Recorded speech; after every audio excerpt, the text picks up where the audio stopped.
He was indicted before the felon in the White House was indicted.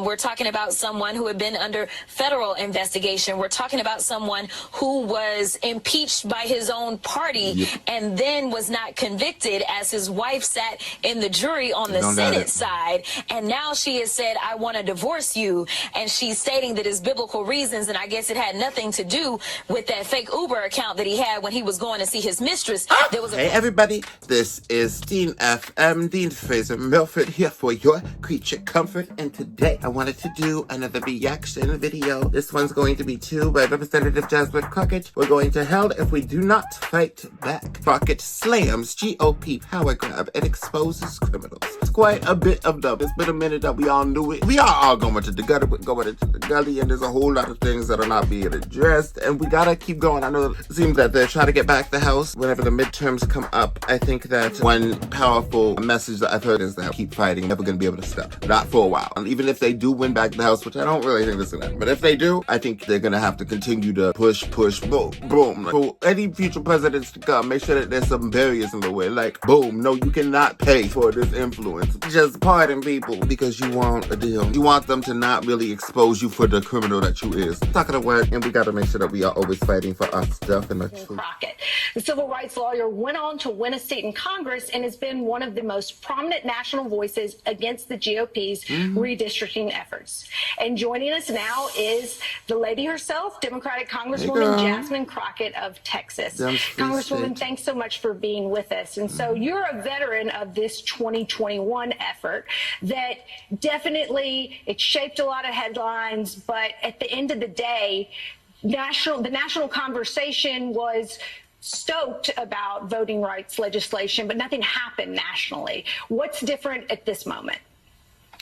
Yeah, so thank you for talking about what happened in 2021. I was listening in as you were talking to the Rev, and you mentioned the John Lewis Voting Rights Advancement Act, as well as we were fighting to get the Freedom to Vote Act passed. Ultimately, obviously, this was a decision that came down to whether or not Congress was going to do so. But at the end of the day, the story that most people don't talk about is the fact that this terrible voter suppression bill actually got a little better. Did it get good? Absolutely not. But they absolutely wanted to take away souls to the polls. There was a benefit to shining a light on what it was that they were trying to do in the dark in Texas. So unfortunately, we've seen our numbers fall now that they have these voter restrictions in place.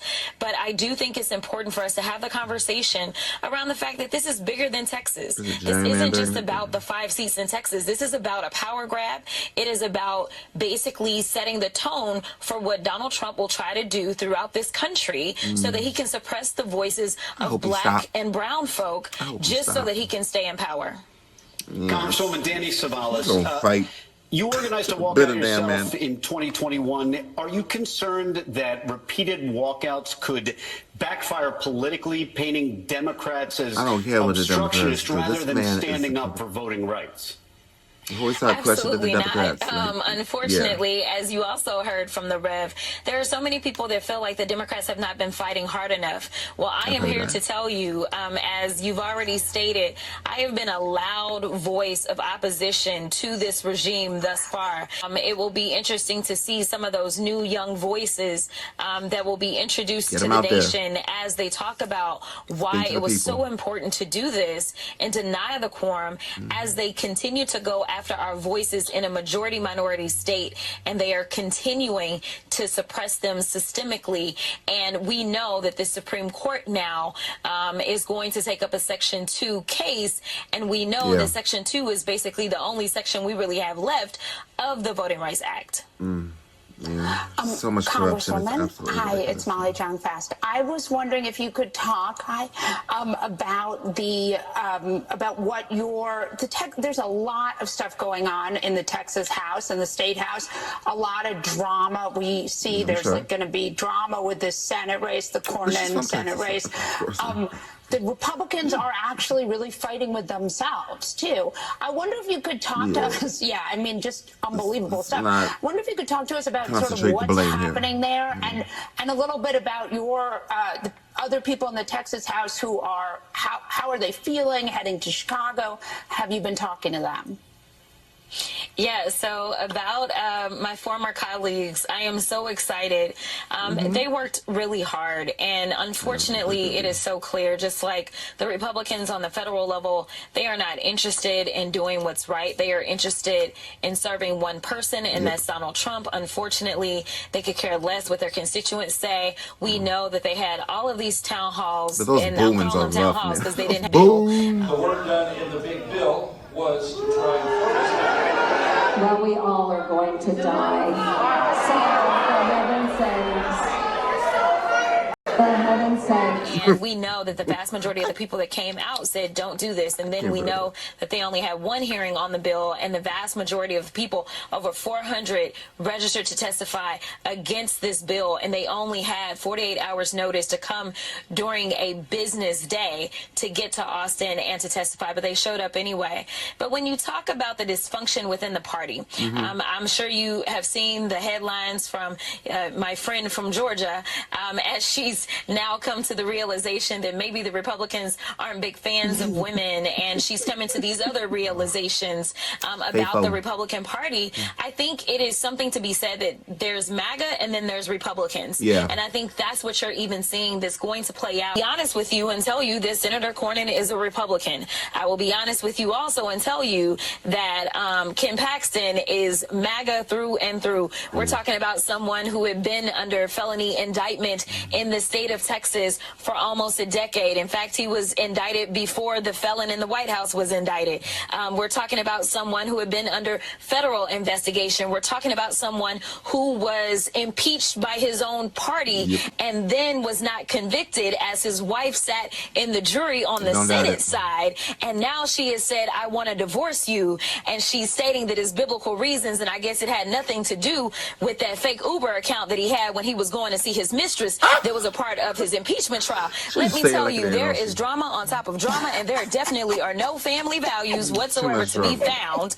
And now we know that this same attorney general has decided that he wants to threaten these lawmakers because they are the real criminals in the state of Texas, not the guy who should be behind bars, but the lawmakers who have decided that in a majority minority state, they should have districts that are reflective of the people so that they can actually be in alignment with our Constitution, because that's exactly what the 15th Amendment was about.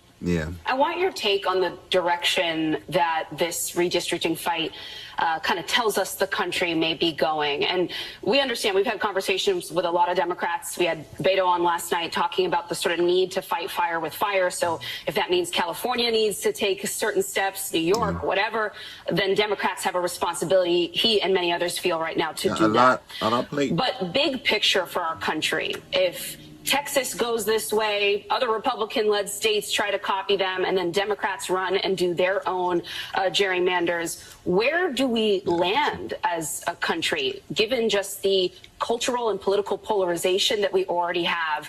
If people's representation is taken from them in this way, where do we all end up, you think?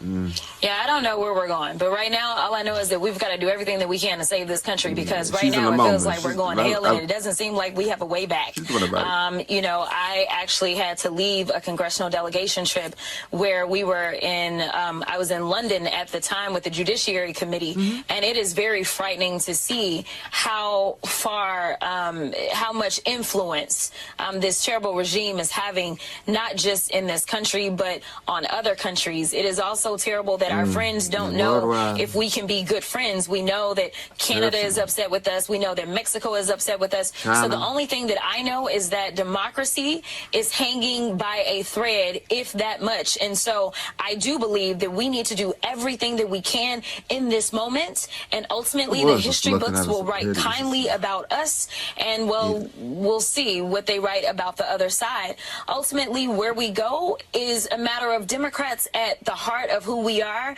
We believe in fairness. We believe in equity. We don't think that those are bad words. And so I think that what you'll see is that if we can get things back on track and we can get the basics back in there. You talk about the Voting Rights Act. Listen, this was reauthorized in a bipartisan way ever since it was signed into law by a Texan in the 60s. It's only now that we are debating whether or not every single citizen should have equal access to representation. Now that is a debate now that we start to see that we are getting more colorful. That's the same reason that we've decided that people should be rounded up and thrown away in random cages and treated as if they are lesser than. It is time to get some humanity back in this country. It is time for us to finally be the beacon of hope that we historically have been for the rest of the world. And if this is what it takes, then this is what it takes. We are in a battle, and we are in a battle, as Joe Biden said when he ran, for the soul of this country. Yep. We are fighting for better.